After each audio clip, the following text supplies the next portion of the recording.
apa yang terjadi. Atau pilihan kedua, dia membela Allah. Jika ada seseorang yang keluar dengan sebuah penyakit, ada seseorang yang darahnya hilang, ada seseorang yang keluar dengan tujuan, pilihannya cuma dua. Apakah kemudian dia rela dengan takdir atau dia mengatakan Allah? Maka kemudian rela dengan takdir akan jauh lebih mudah daripada kita membela Allah, daripada mengatakan Allah tidak boleh.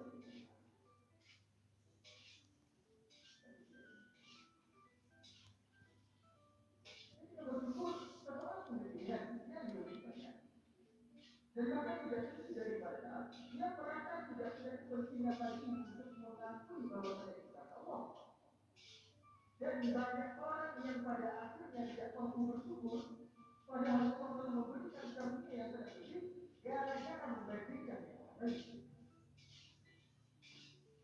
Ada orang dulu pengangguran, dulu.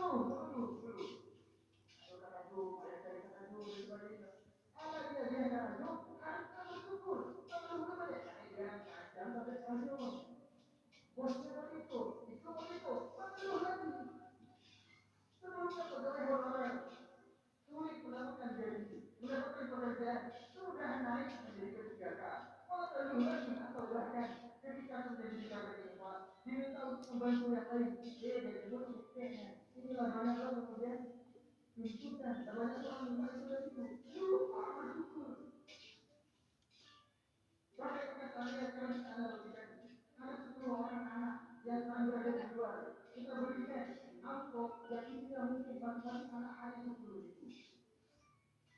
Apa yang terjadi jika ternyata ada satu faktor tidak isi 20.000? Saya jamin teman yang bahwasanya ada anak yang dapat 20.000 akan protes. Pak, kalau 10.000, kalau tadi kurang, apa yang terjadi? Karena itu Allah mengatakan Tatullah la'alakum tashkurun. Bertakwalah kepada Allah agar kalian mampu bersyukur. Untuk syukur ini perlu takwa. Namun sadar juga Allah mengatakan di akhir Al-Imran, ya ayyuhallazina amanu isbiru wa sabiru wa rabitu wattaqullah la'alakum tashkurun.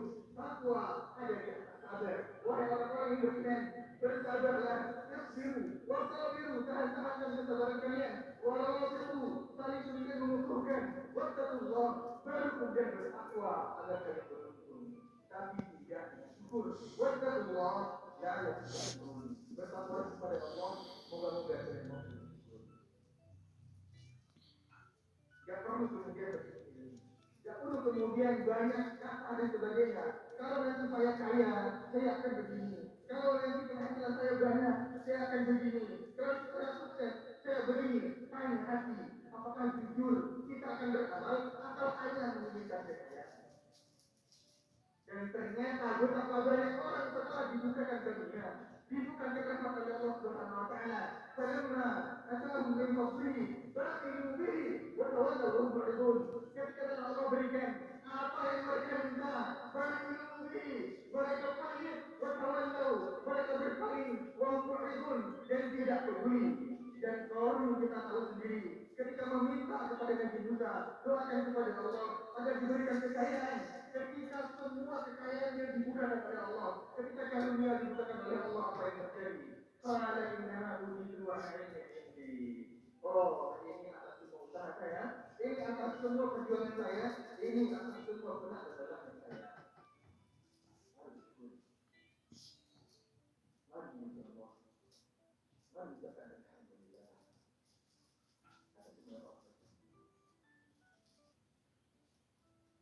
Dalam kitab kita Muhammad sallallahu alaihi wasallam, Allahumma shalli ala Muhammad wa ala ali Muhammad.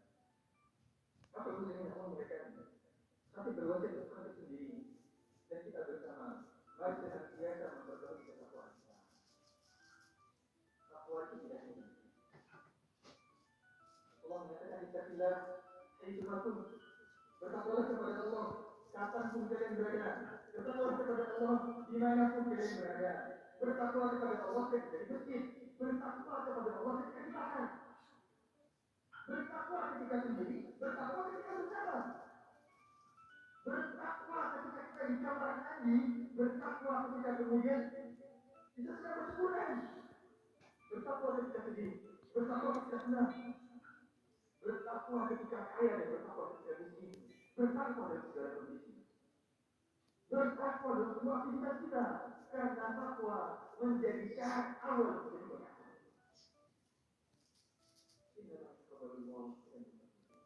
Karena Allah hanya akan menerima amal dari orang-orang. Pada waktu ini dari mereka Allah Subhanahu wa Ta'ala, kita mungkin pernah mendengar hadis ini, tapi mungkin dalam sebuah kisah. Dan sebuah hadis Rasulullah pernah menyampaikan, "Kullu wajibin, mu'minatan, marat bikalbin ala ra'si raqiyyin jahil." Diampuni seorang wanita, mu'minatan, seorang pelacur atau pezina yang dibayar. Marat bikalbin ala ra'si raqiyyin jahil. Dia melewati ada seekor anjing yang berdiri di tepi sebuah sumur. Apa dalam kata raqiyyin adalah sebuah perairan, namun kemudian begitu terpak ke bawah. Jadi tidak bisa langsung diturunkan. Pada kata yang turun awas, anjing ini, Allah mengatakan anjing ini hampir mati gara-gara kehausan. Pada saat selesai, pelacur ini kemudian melepaskan sepatunya. Fa'au istafaqtahu bidimarina. Maka wanita ini, pelacur ini, karena juga kesulitan mengambil air, maka dia ambil khimar ataupun kain yang masuk di kepalanya, diikat untuk menjadi tali, maka dia jatuhkan sepatu ini. Pada saat ketika mendapati air ini yang kemudian diberikan kepada si anjing.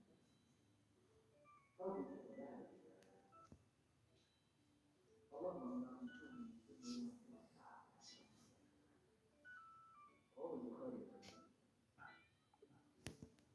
Hadis ini sahih muttafaqun alaih. Riwayat oleh Imam Bukhari.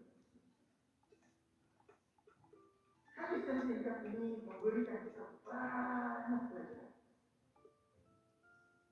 Pertama, melihatkan betapa besar karunia Allah, betapa luas rahmat Allah kepada kita. Seorang pelacur bukan berzina. Pelacur artinya apa? Mereka berzina sebagai profesi. Kalau berzina, dia berzina ketika dia ingin dengan laki-laki yang dia inginkan. Ini menjadikan profesi sehari-hari yang bisa kita katakan dalam satu hal mungkin dia berzina ini jadi buat tidak lupa. Zina adalah dosa besar.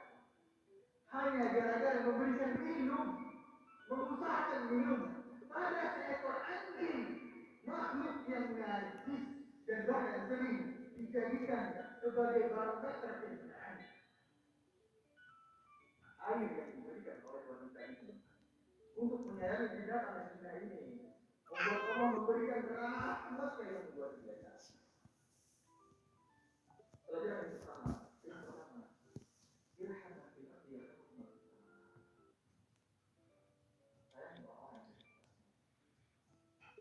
Dan siapapun yang ada di sekitar kalian di muka bumi ini, dia akan hukuman di sana. Allah akan memberikan rahmat yang ada di langit, akan memberikan rahmat untuk kita. Jangan memilah, jangan memilih siapa makhluk hidup, wali kulli kami hidup kami pada Allah. Pada setiap yang bernyawa, pada setiap yang basah ada sedekah. Bapak sedekah jiwa dek. Orang kafir tidak perlu dibantu. Ini orang itu orang tidak perlu ditolong. Ini orang bid'ah tidak perlu kemudian diarahkan. Ini orang kafir. Jika anjing saja yang diberikan minum, itu bisa membuat seorang wanita pelaku dosa besar diampuni dosanya oleh Allah. Apalagi jika yang diberikan minum adalah manusia, dan apalagi jika yang diberikan minum adalah orang-orang beriman. Yang ketiga, di sini tentang fadilah yang memberikan minum. Sukiyana. Masuk muslimin Allah muliakan. Jangan pernah menyepelekan untuk memberikan minum. Siapapun dari kita, yang punya usaha kuliner, jangan pelit. Ini kita datang beli sate, beli bakso, beli ini dan itu. Bahkan untuk ada air segelas pun dibayar. Tidak mau memberikan air yang gratis. Ini bagian dari amal. Ini pengikis dosa kita. Ini penggugur dosa kita. Dengan segelas air kita tidak pernah tahu dosa mana yang diampuni oleh Allah. Dan bahkan mungkin bergulung-gulungnya dosa kita diampuni hanya gara-gara segelas air. Dan kemudian yang ketiga, yang keempat, masa muslim memuliakan jika anti saja yang diberikan. Apalagi manusia, maka bagaimana